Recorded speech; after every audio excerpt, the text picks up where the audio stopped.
When do I need to flip the slides for this? You shouldn't have to. I shouldn't have Because to. they have the remote. No, I'll come back up here. Okay, after you're For the second. ending. Okay.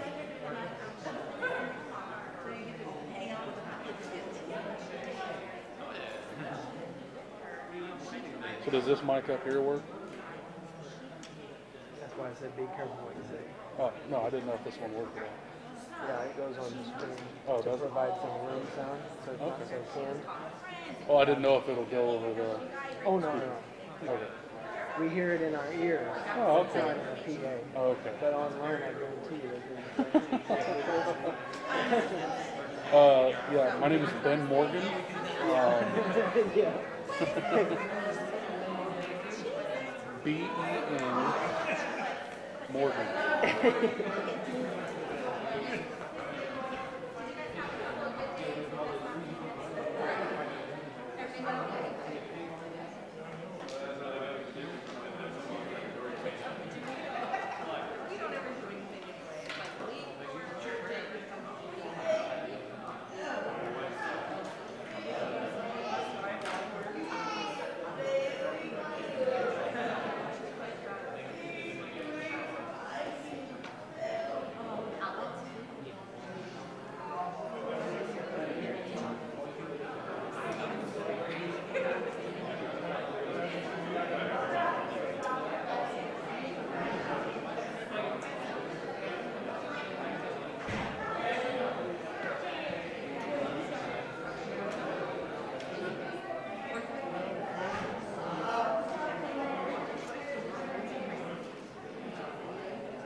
Hello, everybody.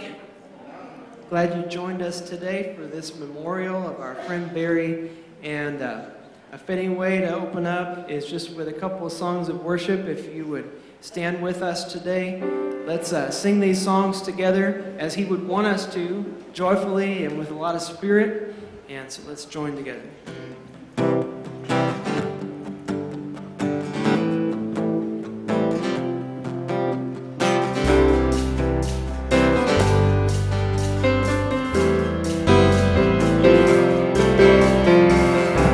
Blessed be your name in the land that is plentiful, where your streams of abundance flow. Blessed be your name.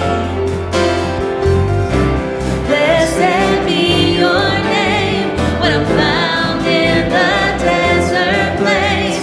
Though I walk through the wilderness, blessed be your name.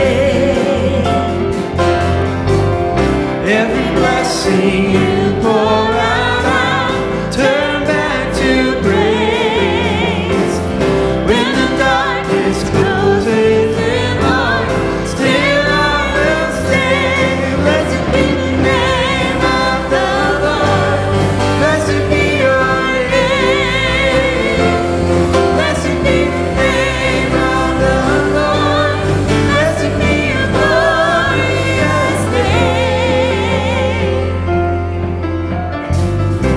Blessed be your name when the sun's shining down on me, when the world's all as it should be.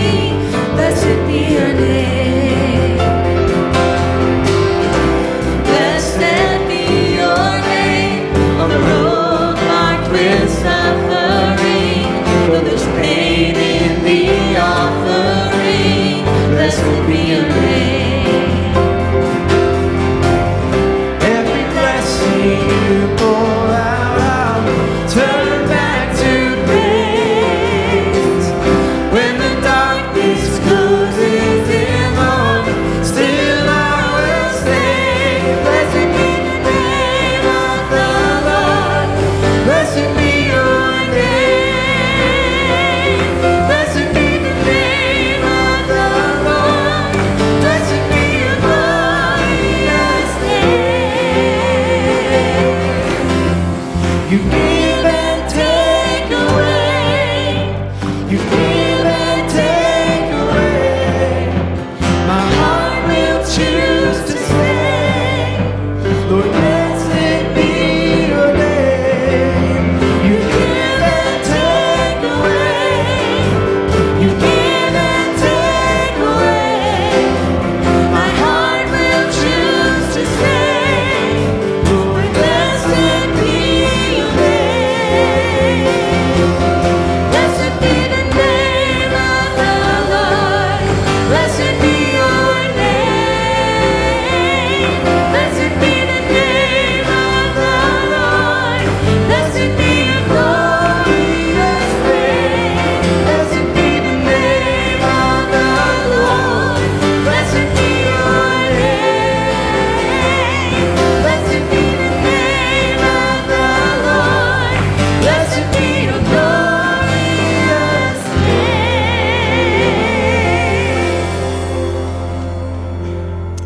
Amen.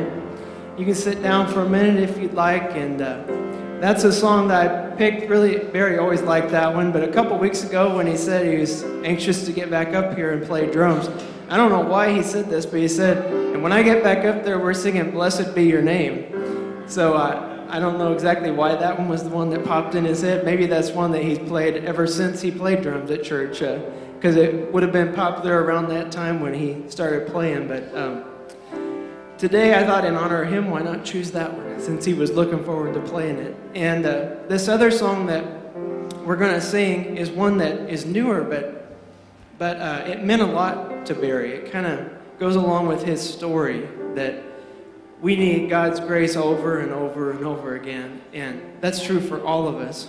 But I know, since I'm not going to talk a lot later in the service, I know that all of us can identify with the fact that we loved Barry's passion up on the stage with us. that he may not have always played in exactly the way we asked him to. There might have been times it got a little annoying at the end of a song when he just started talking to the bass player over there right in the middle of the service and all kinds of stuff like that. But it really was a joy to play with him, and that's why we put up with all that stuff and kept him up here over the years. So this is a song that, I don't know, we've probably been doing it a couple years now, and we got done with this song one day, and Barry was just in tears. It may have been at practice, may have been Sunday morning, I don't remember, but he said, that's my new favorite song right there. And I think it's because he identified with these words, so let's sing it together.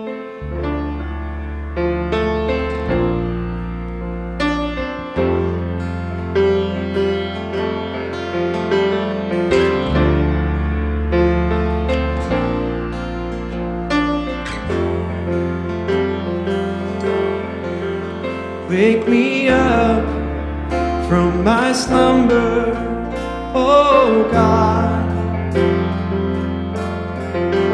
Take these shaking hands and hold them still.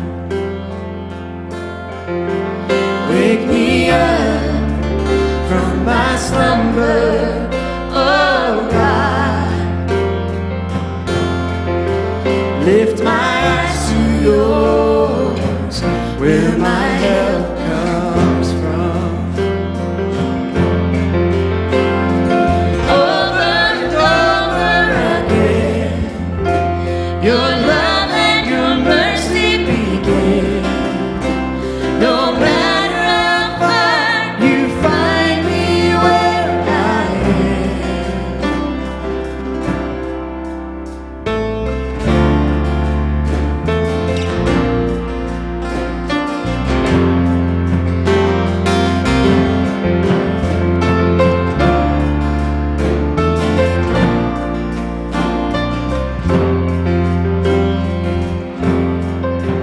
when my fears chase my failures, oh God. Or when heaven's goal seems so far. Wake me up to your glory, oh God. Draw my eyes to yours, where my help comes from. I will find you over and over again. Your love and your mercy begin.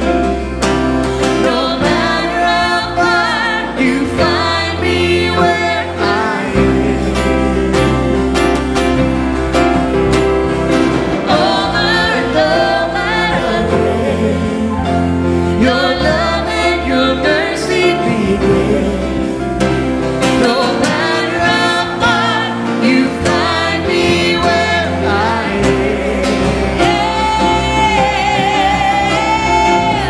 In my suffering and in my weakness, and when from you I ran, you find me in the darkness, and when I'm there in love, you find me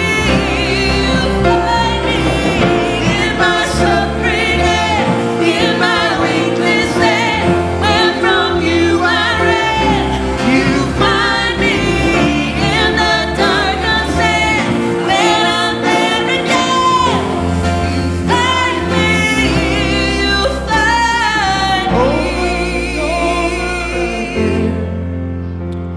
Your love and your mercy begin. No matter how far, you find me where I am.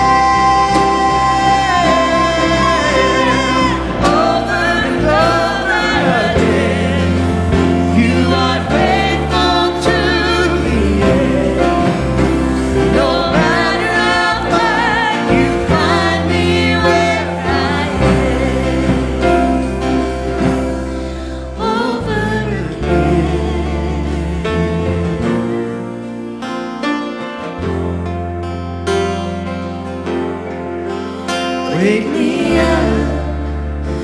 your glory, oh God. Lift my eyes to yours, where my help comes from.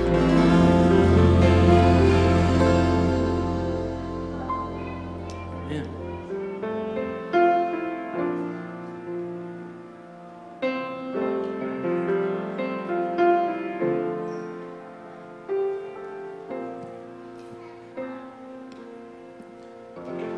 Thank you for coming and gathering together to remember and to honor our friend Barry. Hopefully you got the message, and that's why we're all wearing VBS and church t-shirts, because you pretty much couldn't see Barry without either his bib overalls and a VBS shirt on and chewing gum. We want to have a time where we share and remember. And so I want you to start even now thinking, what is a really funny or really meaningful experience, memory that you cherish with Barry? And we want to give you a chance to just share that with each other, with the friends here. And so while you're thinking about that, David Fincher has a few memories and special moments to share to start us off.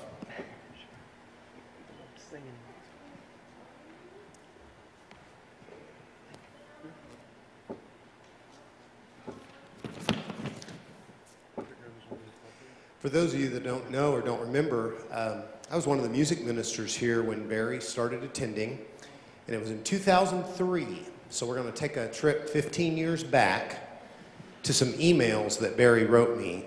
We're going to hear Barry in his own words, and I'm going to provide some color commentary along the way. So my interaction with Barry started at the old Union Avenue building. I was leading worship that morning. I was there early. Sound man wasn't there. I don't know who it was, but they weren't there yet. And so I was at the back getting the soundboard ready for us to warm up. And Barry was there on the back row looking at the soundboard, just looking at it. He said, "Do you know how to run that thing?" I said, "Well, yeah, I do. I know how, but I don't run it. There's somebody else that runs it." He goes, "Well, do you think I could run it sometime?" I said, "Well, I mean, we have training for it. Yeah, we always use volunteers for that." So I went back up, played through the music. At the end, he chased me down and said, "I didn't know you guys had a band. Could I play in your band sometime?" I said, "Well, yeah, we could probably use you in some way." That was the spring of 2003. And right away, I started emailing Barry to get him involved. And I told him he didn't have to be a member to play occasionally, but I would like to talk to him at some point about the process of being part of the church, if that was something that he wanted to do. And so he played once or twice and said, "I would like to be part of the church, and I'd like to be baptized so I can be part of the church." And I said, "Well, let's study it together, and then we'll see what happens." So this email comes from June 30th, 2003. "Morning, Dave," and he always called me Dave. "Morning, Dave. I'm sorry about running my mouth when you were trying to get a time set up for baptism study. An hour before practice on Saturday will be great if that would be convenient for you. I'm going to email Hazel and get a time set up for my water baptism." Hazel was Hazel Kinder, who had actually been encouraging to him spiritually and had tried to encourage him to get back into church. And he had wound up at our church from doing that. This is the part I like. "I feel like I'm really ready, and I'm looking forward to it. On a personal note, would you please tell me what that lady's name is that played the piano yesterday? She seems really sweet, and she wasn't wearing a ring. Perhaps she'll have coffee with me. I'm not going to tell you who it was. Some of you might know. Don't even go there." Later that day, I guess I emailed him back that day. Later he wrote me back. "I talked to Hazel. She said July the 20th would be fine for her if it would work for you." This was before I knew we could do the baptism on a day other than Sunday. I guess he thought you had to be baptized on Sunday. "I'm not sure what you meant about that would work fine for Sunday, but baptism study on either Saturday or Sunday would be fine. As for," and I've taken the name of the woman out, "as for the woman, I'll leave that in God's hands." Well, God's hands were not on that relationship. So those of you that know Barry know that was an ongoing issue that he was always looking for someone. I think he wanted me to be his wingman or something, because he kept asking me about different women in the church, and I'm like, I don't know, Barry. Sandy told me I couldn't say much more than that. So okay, July 3rd, this is 4 days later. Drums it is. Would you mind if I reposition the drums a little? I'll get a hold of Hazel and reschedule the baptism. There's no sense in making it any harder than it has to be. You said we could do it during the week. And later that month, we baptized Barry. Now, he gets into the church, and this comes from the next month, August 2nd, 2003. And of course, for those of you that aren't familiar with the church from that time, we were in the Union Avenue location, and we were already identifying this and had started the design phase of this. Barry said, I need to know where the new church is.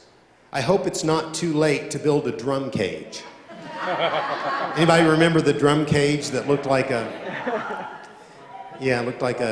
combination of lots of things? I will supply the lumber and the labor. It would be nice if I had a little help, but not necessary. I don't mind playing drums. As a matter of fact, I'm kind of enjoying it. But we need to go to acoustic drums if and when we can. That's why we need a drum cage. If we can't, so be it, because it's the Jesus Christ show, not the Barry Sturm show. By the way, the drums there say property of Jesus Christ. That was Barry's drum head. I want to do as good a job with the gift I was given as I can, and that ain't going to happen on electric drums. Thanks for the ear. So eventually we got around to acoustic drums.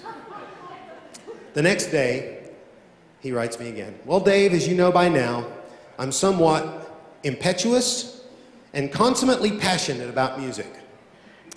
I've just paid my bills for this month, and the drum cage is going to have to wait. I'm not backing out, mind you. We're just going to have to push it back a bit. When I got home from practice Saturday, I was sparkling so bright I couldn't contain myself. The result was the last email. And I say this next part cautiously because I really don't want to make this about me, but Barry a lot of times made things about me, so I'm just reading what he wrote. You are the best thing that could have happened to me in my current state of musical and Christian development. For so long, I thought I was the cat's meow when it came to my ability to make music. Through you, the Lord Jesus has slapped the pride out of me, and now I can continue a healthy learning process that I didn't even know I needed. Thank you and bless you, brother. I think he's referring there to our practices. Because occasionally at practice, you know, he would play things the way he played them in his country and rock and roll ways, and I would just stop and say, no, that's not the way we're going to do this. Let's try that again. And he couldn't get it. And I said, I want you to listen to this CD at home, figure out, because worship music's a little different than country and rock. So he'd go home and he'd listen for hours and play along. And then at practice, you know, we'd get him on the way that we wanted to be. And he really was good at learning. He tried hard to adapt to what the worship style was. And I had not remembered this till I went back to look at this for my part here today. But Barry had a time early in his membership at the church, so this was August of 2003, and he had just been baptized then, that he dropped out and he didn't play. And for a while I thought that maybe, you know, that he had been somewhat offended by the fact that he didn't fit quite with the music style. But that wasn't what happened at all, and he wrote me the next June, and this is what he said. Hey Dave, I've never been completely comfortable with dividing the gift Jesus gave to me between rock and roll and the praise and worship team at my church, capital my church, UACC. To make a long story short, I quit the rock and roll band today. After much prayer and reflection, whatever you want to put first, that's what he put in parentheses. My heart decided that I had shortchanged my Savior long enough, and it was time, high time, that I face up to what my heart knows, what my real priorities are, to praise Him in song first. I sat in church last Sunday listening to 3 of my all-time favorite songs. I wish I knew what they were. I could have gone back and looked that up, but I didn't. Instead of playing them, he says, all I could do was sing, and that wasn't near enough. I was marginally successful in holding back the tears, Sorry about taking so much of your time, but this really hurt. Parentheses, I could use a hug. Email's not good for hugs. Next line, I'm back, extra exclamation points. Use me as you will. I'd like to explore a way for me to play bass guitar from time to time, since that is my first love. Thank you for your patience. Hope I wasn't too hard on you. It was the next summer that I decided I wanted to start playing bass guitar, and so I asked Barry if he would teach me. Barry always liked teaching people music. I took one lesson before I realized that that wasn't going to work. But it was enough of a lesson to figure out what I needed to get started. And every time I'd play bass guitar and Barry was here, he'd come up to me afterwards and encourage me and tell me I was getting better, and played with him a lot when he played drums. And the point that I wanted to make of all of this was that you never know, first of all, when the person that walks in off the street may be the person that has a changed life and changes others' lives. And the second thing that I wanted to point out was that that's just one of many, many, many ways that Barry served around the church. But it was his first love, as he said. And sometimes people need a chance at their first love, sometimes to succeed, sometimes to fail, sometimes to get back on the horse, sometimes to fall off again. And that gives them a chance to learn that Jesus is working in their life in a way that they couldn't have imagined. And I guarantee you 15 years ago when Barry visited church, he could not have imagined what would have happened because a group of people worked with him and used him and found him. So for that, we'll always remember.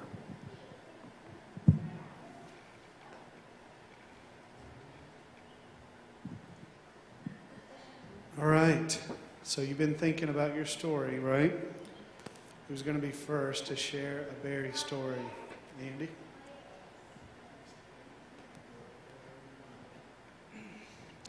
So some of you may know, some of you may not know, but Barry taught me how to play drums 15 years ago.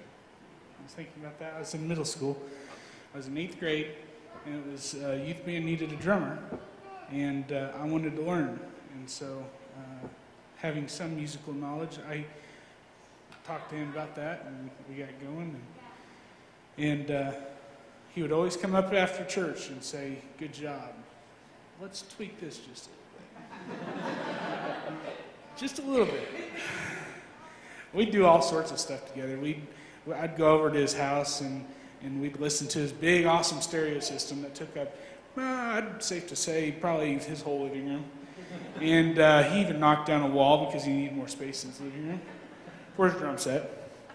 And then he built a garage for his cars. And he always wanted to show me his cars, show his work on his El Camino and Chevelle he had.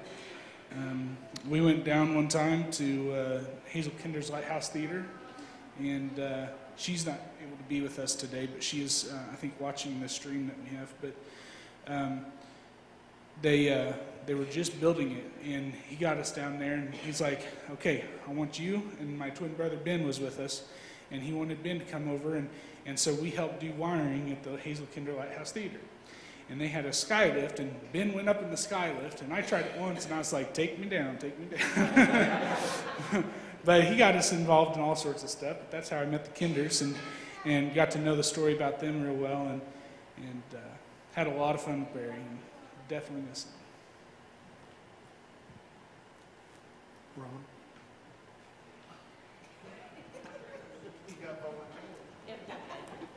Well, as I'm looking around, I think there's only 3 people in this building that would recognize this story, but back years ago when we had the old bus,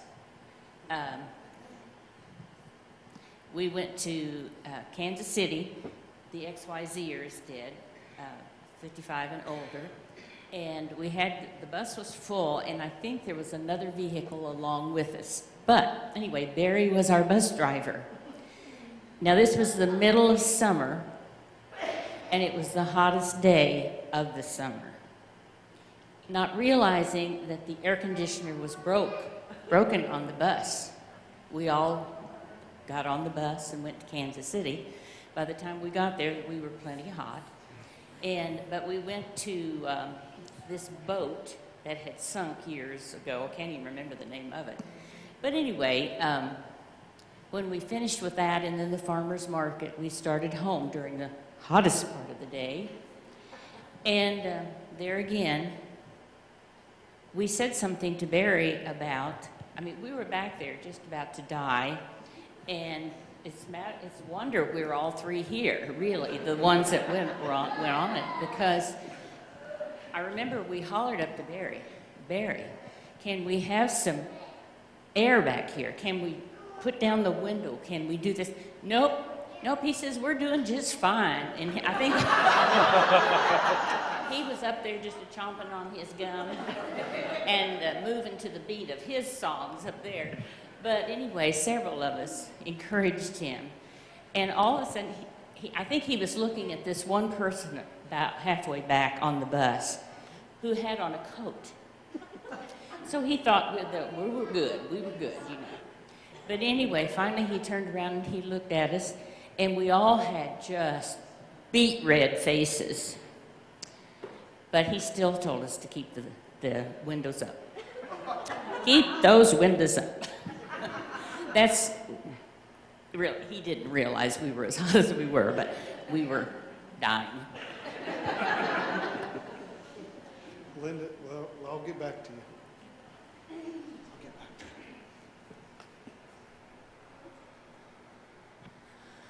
For those of you that knew Barry, he didn't have kids, but he loved ABC. He didn't call it Afternoon Bible Club, he just called it Bible Club.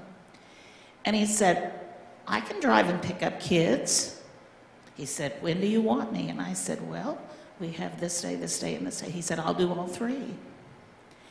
And so he would come, and he just kept coming a little earlier and a little earlier.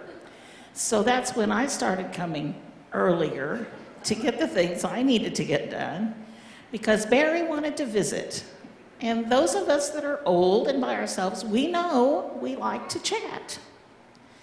Well, Barry was complaining one day that his doctor report wasn't so good and that he needed to stop eating the way he was eating. But he said, I can't cook. He said, you know how to cook, and Miss Jenny knows how to cook real good, because he would come to the ABC dinners and always bring containers for leftovers. Especially spaghetti. So we brought spaghetti today because in honor of Barry. But he said, could you teach me to cook? I said, yes. Can you boil water? He said, well, in the microwave. I said, well, maybe we ought to try it on the stove before you try cooking some things. He said, you mean I've got to take everything out of the oven I've got stored in there and off the stove? He said, I just use it to store stuff on. I said, well, maybe you ought to clean it off.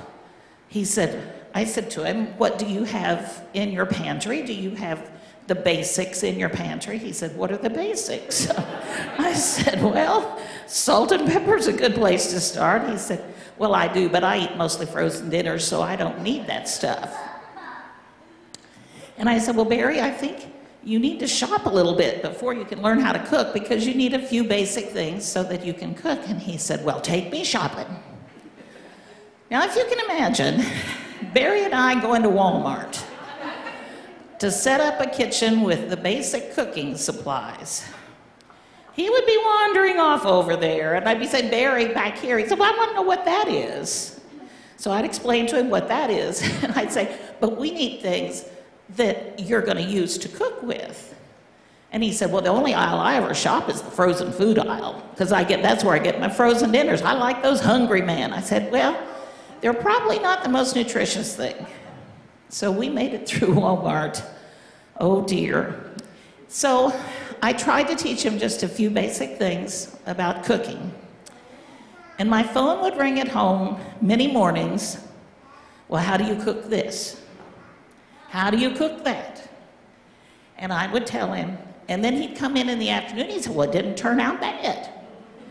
He said, but I think I ate too much. And I said, well, Barry, it's okay to have leftovers. Well, I never did do leftovers. I said, well, Barry, you're going to make it, and if you'll just keep things in the refrigerator, then you'll have something for the next day. Barry loved to come and sit and talk about cooking. And most people probably didn't think that about Barry, but he did love to eat. So how appropriate that we have food here today. But he loved the ABC Kids. And when one of our children lost everything to a fire, she came and she had lost her guitar. And Barry was so determined that we were going to find a guitar. Mr. Alan Todd found the guitar. And the day that the guitar was here, and the ABC Kids paid for it. And the guitar came, and Mr. Alan Todd came in the door playing that guitar.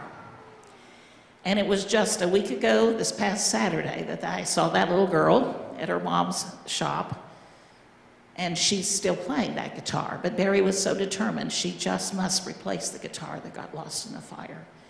He had the best heart for the kids. He would sit down on the floor, and he would chat with them, and he would ask them about their day, so that he had a heart of gold for the Afternoon Bible Club and kids in general.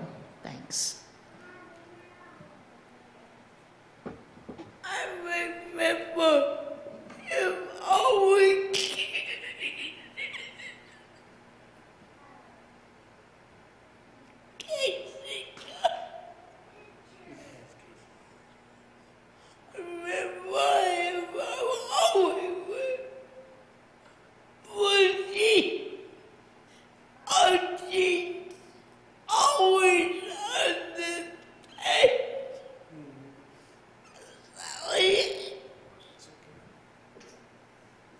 I always remembered his big Casey's cup and wearing his bibs and jeans on stage. I don't know any of you. I'm a high school classmate of Barry's from Macon. And I could tell you a lot of stories from high school. You might not want to hear some of them. But there is a picture in one of our yearbooks. I don't know, we had some kind of a play. And he was the smallest classmate in the whole school, so he wore the rabbit suit. And he just thought that was great. I lost contact with him after he graduated in '65. He went on to the Navy and other things. And then we started having our reunions every 5 years, and he loved to help plan the reunions. And he came to my house several times in Columbia, where I live now. And we planned reunions, and we asked him to be the MC for every reunion. Absolutely loved it. He always wore a suit and tie. He was always dressed up for the reunions. We had our 50th reunion. The last time I saw him was 3 years ago, in 2015. And we started to go home early. It was a nice fall evening in Macon where we had. And so there was some from Kirksville and from here. And so Barry said he would drive us to the airport at Kansas City. Well, of course, it's cold here, but it's warm in Haiti. So we had some coats on, but there wasn't any in the bus, as well as there wasn't any air conditioning. And we were just freezing. And I remember several of us put our feet in paper bags. Well, we left our coats on the bus because we were going to go to Haiti. And that year we came back, and there was a big storm in Kansas City.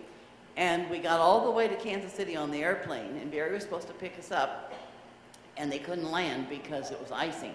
So we went all the way back to Oklahoma City, and they gave us a choice of staying overnight, but maybe not knowing whether we would get out, and they weren't going to pay for us, or we could get on a bus and drive us back to Kansas City. Nobody knew Barry's telephone number. We had no idea how to let him know what was happening to us, and of course he was going to be at the bus at the airport at 10:30 to pick us up. We finally called enough people that we got his number, and we rode the bus, which was just about as cold as the church van, and got back there. And Barry said he couldn't have taken us home anyway because he had to spend the night with his sister in the Kansas City area. But he picked us up the next morning, and we got our coats on, but we still froze all the way back to Macon. Fun memories. Anyone else?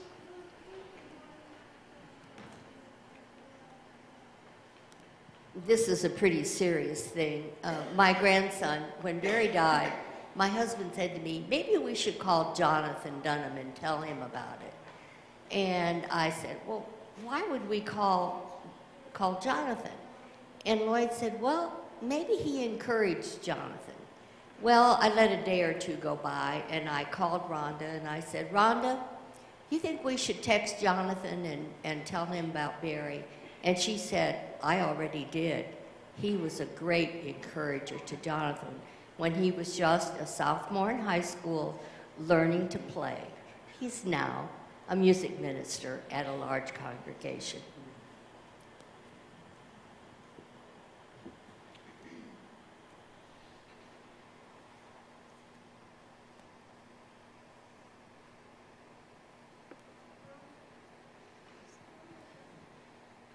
He had a dog named Christy, and I got to meet her. She came to the salon and got a pink jacket, and Christy has a jacket that matches my dog, Roxy. And he said to me, there's no love like your dog. He said, and this is proof, and here's how I know why. Put your wife and your dog in the garage on a hot day and see who's happy to see you when you get home.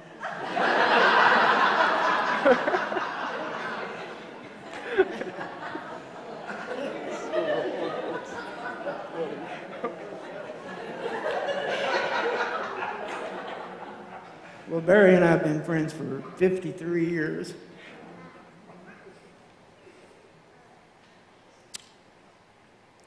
And I know all your stories are so funny, and every reason he had for doing whatever he had, whether it was leaving the windows closed or open on the bus or whatever, it was probably about aerodynamics. You know, you're talking about a guy that had a right way and a wrong way to crack a peanut. You know, we've been through so much.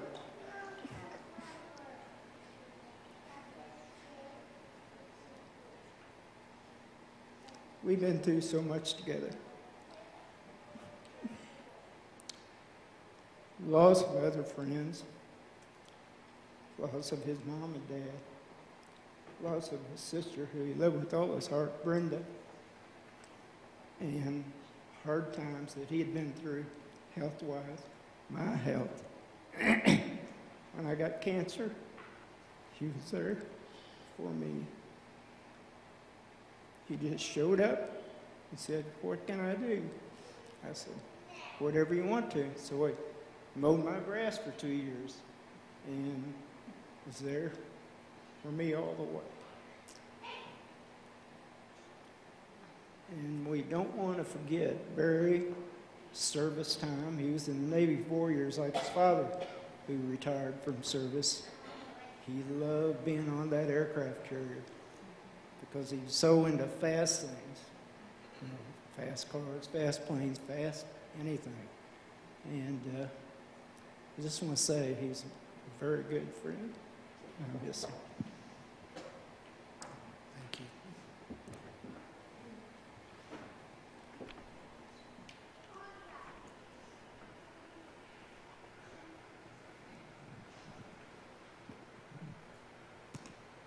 So Barry was looking for an El Camino, and he found one in Michigan. You know, flight attendant, I don't know how to book one of them planes. How am I supposed to get to Michigan? Well, Barry, I can help you book a flight. You can? You know how to do that? Oh, we cook me dinner too.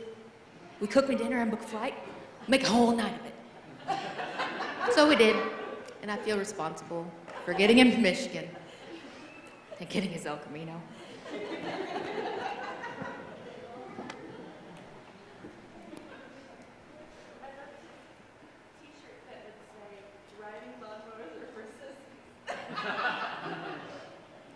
Riding lawnmowers are for sissies.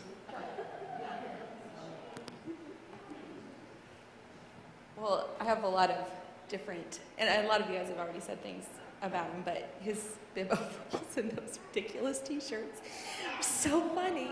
But I was telling Sandy before we started singing today, I said I don't remember what the occasion was at all, but I remember that the whole worship team, we had coordinated what we were going to wear for something. I don't remember, and I think we were all wearing black and blue of some sort. And Barry showed up in bib overalls and a yellow t-shirt. And it was like, yup, that's Barry, okay. We probably commented about always needing to be the center of attention or something, ornery like that, but between that and sandals, usually slip-on slide sandals. I almost wore those today in his honor, but I chose not to. But he was always so encouraging to the kids in our worship team. There is not a single person, I don't think, that encouraged our worship team members as a whole, but especially the kids, Alex and my son Justin, and David and Anna, and it could go on. And I think sometimes we didn't value that praise and that cheerleader that we had as much as we probably should have. And I remember that he would volunteer to be the security guard, so to speak, for Drive-Thru Bethlehem. And I thought, pity the person who tries anything with Barry, because he'll just talk him to death. He won't actually hurt anybody, but they'll leave pretty quick because he'll have them talking about who knows what. And he just was hilarious. And the hind leg off of a dog, as people would say. But he would show up for those nights of duty with two things in tow: his coffee pot and all the supplies he needed, because he would probably make 3 or 4 pots that night. Of course, that all is clustered with his gigantic Casey's mug. I think he told me one time it held an entire pot of coffee, so that's when he knew it was the right one. And Chrissy, his little dog. And I remember always worrying when he would talk about her. If you didn't know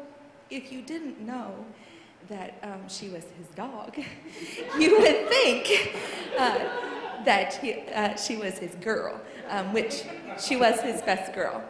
But I remember thinking, oh Lord, if that little dog goes before Barry, how it would just tear him up. So I don't know who has Chrissy, but I hope that you love her the way Barry loved her, because she's going to be a sad little 4-legged girl. So I don't know where she's at. But, and lastly, he would always tell me, oh, girl, I could listen to you sing the phone book. And I'm sorry that I couldn't sing better for him today, but I don't know what it would be like to sing the phone book. I said, Barry, I'm not sure how one would go about that. He said, it doesn't matter how you go about it. It would be great.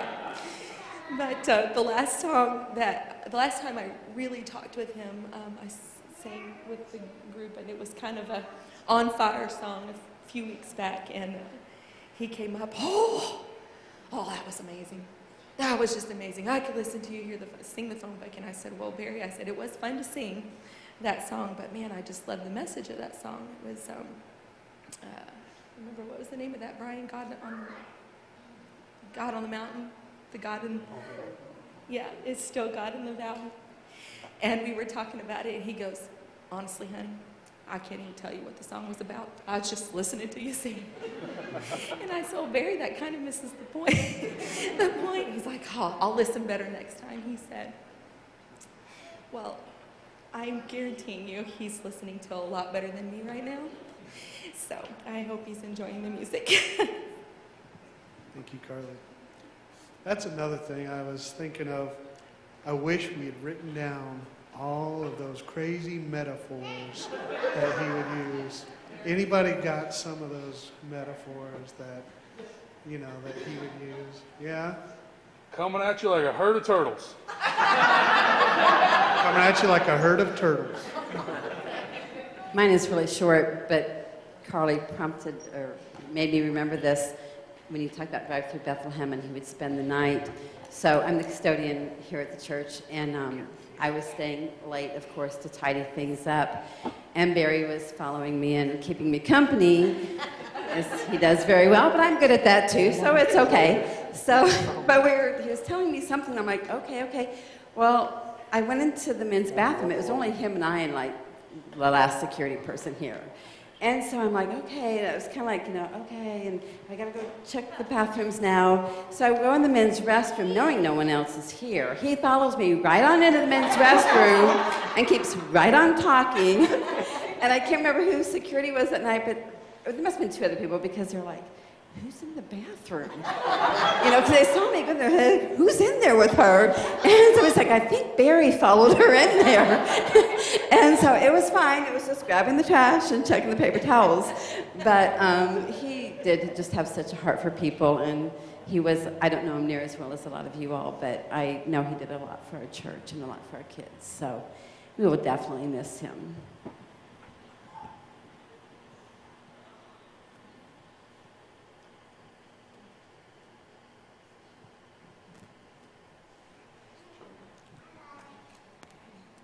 I moved here about the time Barry joined the church, or was a part of things, and I don't really know how I ended up on the worship team. It had something to do with David, but I came here with an obliterated life, and my one goal was to be invisible, and I ended up on the worship team, I guess because David knew I could sing, and it was really impossible to be invisible around Barry. And maybe it had to do with me not wearing a ring. I didn't know that at the time. But Barry always saw you. And he made you welcome, and he did that for my kids too. And when we heard he was gone, I heard from all my kids what a difference he made. And he just reminded me of Jesus because he always saw you, and he always had time for you.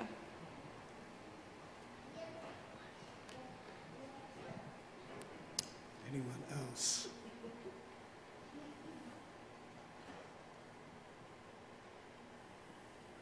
All right.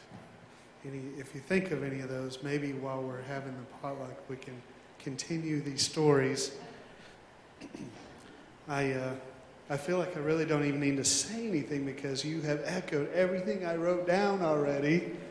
But let me just start by reading the official obituary that was printed by the Pathway Funeral Home. Barry Charles Sturm, 71, of Cairo, passed away Thursday, March 8th, 2018 at his home. He was born May 17, 1946 in Leonardtown, Maryland, to Billy Burdell Sturm and Mary Idola Wallace Sturm. Barry joined the United States Navy and honorably served his country from 1965 to 1969. After returning from duty, he became a member of a band and toured many states for several years. He was a talented musician as well as loving high end. He could play the drums, bass guitar, electric guitar, and trumpet as well as sing. Barry also worked for Norfolk and Southern for many years as an engineer before retiring. He enjoyed working on vehicles, especially his El Camino, which he tricked out with carpeted walls. Barry was a member of Timberlake Christian Church and will be missed by all who knew him. Preceding Barry in death are his parents and two sisters, Brenda Ann Ward and Doris Lee Cupp. Survivors including his siblings, Renee Marie Evans and Vicki Lynn Solenberger, all of Columbia, Fred Ward of Moberly, Fred's son, Thomas Glenn Ward of Warrenton, Fred's grandson, Vincent Ward of Illinois, and extended family. Some of the moments that I would share pretty early on as he got involved in the worship team, he definitely had a heart for helping youth to become better at what they did. And I remember back when Caleb Lewis was playing guitar and Evan was like maybe 6th or 7th grade maybe, and he traveled with us to do a camp up at Shelbina for a week, and having Barry at camp was just incredible. He was always, into everything, but he ran sound and he helped us with all the tech and really enjoyed our time together. In fact, that year was the year that he got his pink dinosaur shirt that he tore the sleeves off of and wore for, I'd say, a good decade before it finally fell apart. That was Jeff the dean, Jeff. I just went blank. No, not Scantlin, the other one. The Jeff Jordan up at Shelburne, or not Shelburne, up at Atlanta, and where the Lewises moved from. Yeah, Vandalia. That was not on my notes. Anyway, he even at one point was willing to part with this drum and drum set and said, I want you all to have this with the youth band, because we had kind of a it was just really, it should be thrown away. It was a learning set that we got really cheap from somebody, and Barry gifted us with an entire set for the youth band to be able to grow and expand. And I love the title that he had printed on the head, which is, "This is the property of Jesus Christ." And he treated it like that because he just gave it away to the people who needed it. And that was the youth band. And as has already been said, he was the first one to be up here encouraging the youth after every youth Sunday. Many times he would volunteer and serve at Timberlake because he knew that would give him a purpose. And he knew that when he was serving, it would keep him away from the temptation to dwell on loneliness and feeling isolated. And driving for ABC, to running sound for VBS, playing bass guitar and drums on the worship team, to mowing the entire north and west side of the church property. Barry was always engaged in serving and encouraging everyone along the way. He would often come into the office during those extended ABC days that Linda mentioned. He would make his way into our part of the building, and Brian and myself and Mary would all take turns visiting with Chrissy and Barry. It's the only time that I ever had a present left under my desk. Thank you, Chrissy. I guess she knew I was a cat person, so. But, you know, she was a great dog. And can I just say, Barry always had big dreams. He always was just thinking grand thoughts and schemes. And I remember him telling us in his airflow machine, and he was just thinking, man, if this makes it big. He looked forward to single-handedly paying off this building so that we could expand our outreach in the community and impact families here. And in the same way, oddly, as big as he was a dreamer, he was also a big, humble person when it came to being transparent about his struggles. And I was always a little jealous of that. And maybe it's just because of the inherent fishbowl of being in the ministry, you feel like you can't be open. I don't know, you guys get that? But I loved Barry because he was just out there and saying, you know, I'm struggling. And he would say when he was struggling, and it was refreshing because it was genuine and it was real. And he, like Paul, I think, knew that it was only God's grace. 2 Corinthians 12:9 says, "My grace is sufficient for you, for my power is made perfect in weakness. Therefore, I will boast all the more gladly about my weaknesses, so that Christ's power may rest on me." And I think, I'm confident that if Barry could tell us one thing, it would be that Jesus and you make the most beautiful music together. Because whether it was on the highs, on the stage, playing at the top of his emotion and heart, to the struggles and the brokenness and the loneliness of temptation and dealing with the flesh, he knew that Jesus was the only thing that got him through this life. He was very much embracing that he knew he was a sinner in need of a Savior. And he was filled with joy when he was singing and when he was playing and when he was serving Jesus. And sometimes, as Brian said, you could see him visibly moved with tears as he's playing in the middle of a song. his passion for the Lord and his passion for living life was always evident. He loved being in the middle of the action, whether it was on stage, walking Elroy up and down the frets, or whether it was revving the engine and putting that pedal to the metal. And Doug posted a video of him with the quote of, you know when you're going fast when the telephone poles are going by like fence rows. Another metaphor, I guess. He was always looking ahead, and he had great hopes for the future. He saw hope in the future in pouring into the kids and developing their gifts and abilities.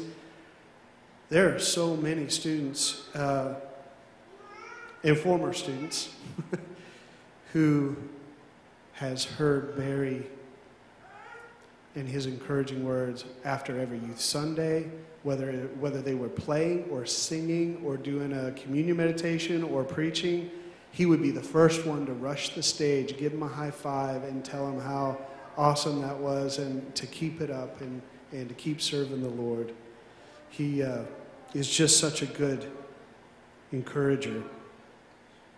He had his bad days, his low points, when his weaknesses got the best of him, and Satan got in his head as he dealt with addictions and loneliness and distractions. I think one of the first things I thought of when I heard about him passing was, well, he doesn't have to struggle anymore. He doesn't have to fight that battle. And I'm a little jealous of that too. Like Paul, if you'll listen to these words from 2 Timothy chapter 4, it says, I have fought the good fight. I have finished the race. I have kept the faith. Now there is in store for me the crown of righteousness, which the Lord, the righteous judge, will award to me on that day, and not only to me, but also to all who have longed for his appearing. Barry joined the ranks with Paul in those who longed for his appearing and who have finished the race and fought the good fight. And that crown of righteousness has his name on his, by the grace of God. And there will be a day that, because of the grace of God, like Barry, we will hear those words. Well done, good and faithful servant. And not because of any inherent good or earning of grace or God's blessing, but simply because we and Barry know that Jesus Christ is the only source of life and salvation and grace. And it was on the cross. And Barry knew that. Would you pray with me? Father, thank you so much for the life that Barry lived. Not so much for the balance of good versus evil. A lot of people in this world are distracted by that comparison, or trying to be just a little better than their worse actions. And Barry knew what really mattered was Jesus being the one who is his Lord, the one who is his Savior. God, thank you for taking him in. And right now we just commit that we know he's with you and in your hands, in a place of joy.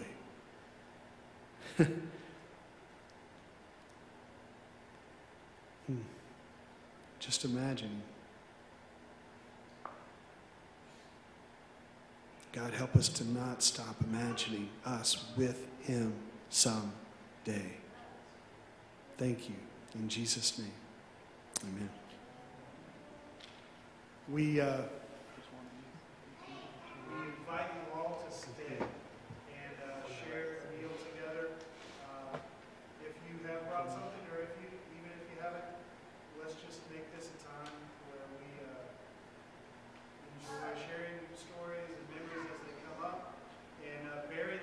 potluck, and so we'll honor him that way today as well. I guess I just prayed. I should pray for the food too. Yeah, that's what I was going to do. Thank you, David. A song that he wrote. I apologize for a little bit of that in my mind. We're going to listen to a song he recorded. In fact, every instrument, every vocal part is him playing and singing. And so as he plays and as we finish up, before we go.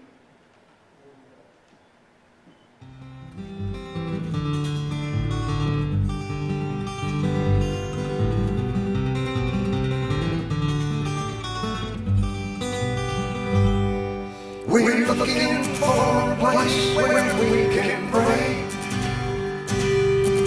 A little church somewhere along the way, where we can touch the Master's face, be blessed by His amazing grace.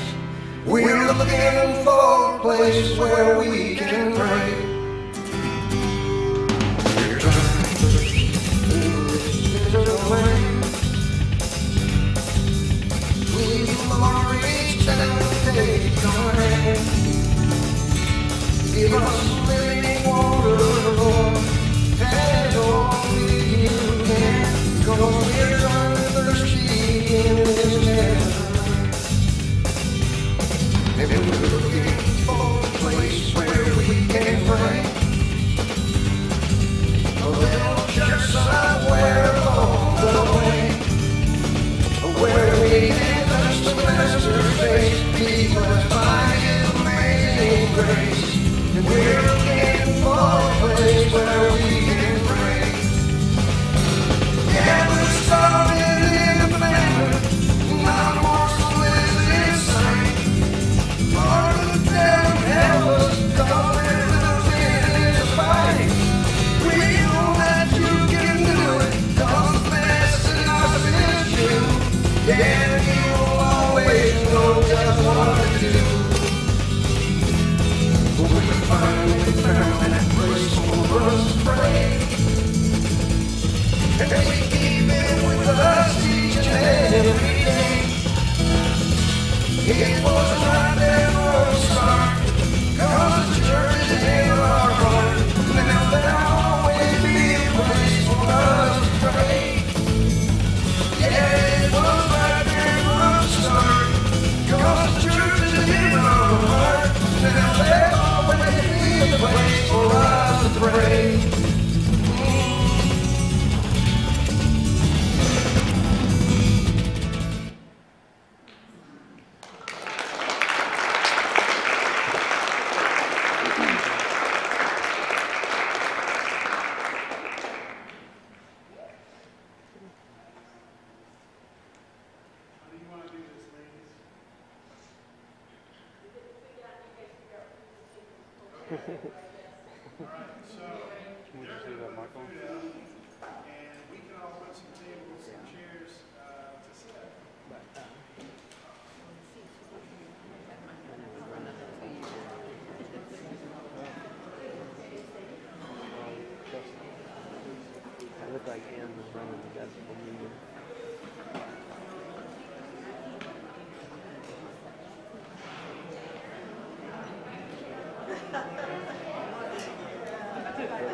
Lots.